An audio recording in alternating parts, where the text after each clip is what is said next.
budget para pumunta ng ibang bansa para makaranas ng snow mga mare, dito na lamang kayo pumunta sa may Fantasyland, Dapitan City. So from Pagadian City mga mare, bumiyahe nga kami ng 3 oras para makarating dito sa may Dapitan City at para ma-experience namin etong Snow World. So pagkarating nga namin dito, dumiretso na nga pala ako dito sa counter para bumili ng medyas dahil wala nga kaming dalang medyas. Much better kung pupunta kayo dito ay magdala na lang kayo ng sarili nyong medyas para hindi nyo na kailangan bumili ng 100 each. Mas makakales kayo kung may dala kayong mga medyas mga mare. Gawa ng kailangan talaga yung medyas, hindi ka makakapasok ng walang medyas. So nagpirma na nga rin pala ako dito ng consent mga mare dahil nga meron kami ipapasok na bata. So pwede naman ipasok yung bata pero kailangan talaga ng consent. Kaya eto, pumirma na nga rin kaagad ako. So after ko naman magbayad ng medyas mga mare, dumiretso na nga rin kaagad kami dito sa may parentahan ng sapatos. So kailangan nyo nga rin pala dito mag-rent ng sapatos. Pero etong pag-rent ng sapatos mga mare, parang feeling ko nakapackage na to. 100 pesos for medyas tsaka sapatos na yata. So kung nakasapatos ka naman mga mare, hindi mo na kailangan mag-rent ng sapatos dito. Pero kung wala, kailangan nyo pa rin talaga mag-rent. Since malabing nga dun sa loob, kailangan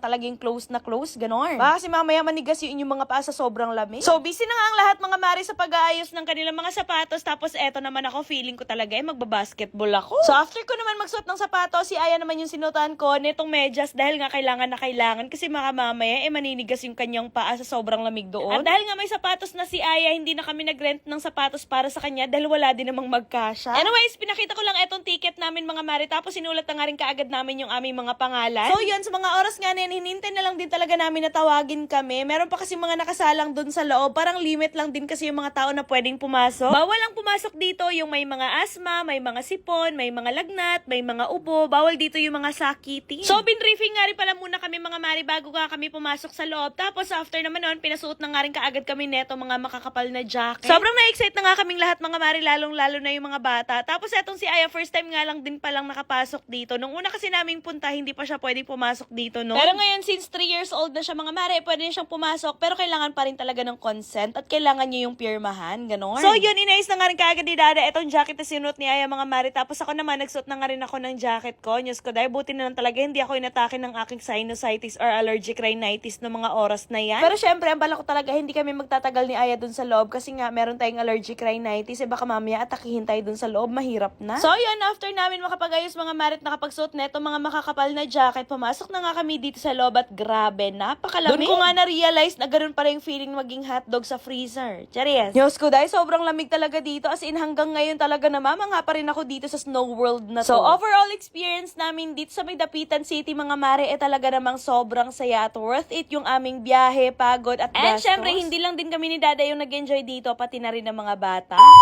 Oops! Gusto niyo bang manalo ulit ng 1,000 pesos? Wala kayo bang gagawin kundi mag-register lang at mag-cash in ng 100 pesos na nasa comment section ng link and mamimili ako ng mabibigyan ng 1,000 pesos. Pero bago yon, ituturo ko na muna sa inyo kung paano manalo at maglaro dito sa may PH MOBA. So dito sa PH MOBA, napakarami nga palang games na pwedeng pagpilian dito, pero eto nga pala yung Super Ace yung nilalaro ko. Tumaya na ako dito guys ng 500 pesos and titingnan natin kung mananalo tayo ngayon.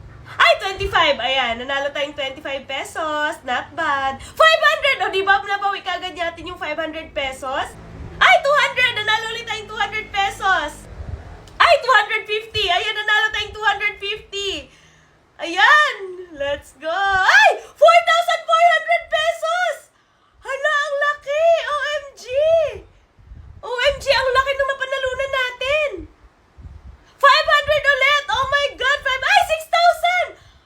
OMG, ang laki! Kaya sa mga gusto manalo at maglaro, mag-register lang kayo. Nasa comment section yung link. And then, kapag nag-register kayo at mag-cash in kayo ng 100 pesos, mamimili ako na mabibigyan ng 1,000 pesos. Ilagay nyo lang sa comment section yung inyong mga proof na kayo ay nag-cash in ng 100 pesos.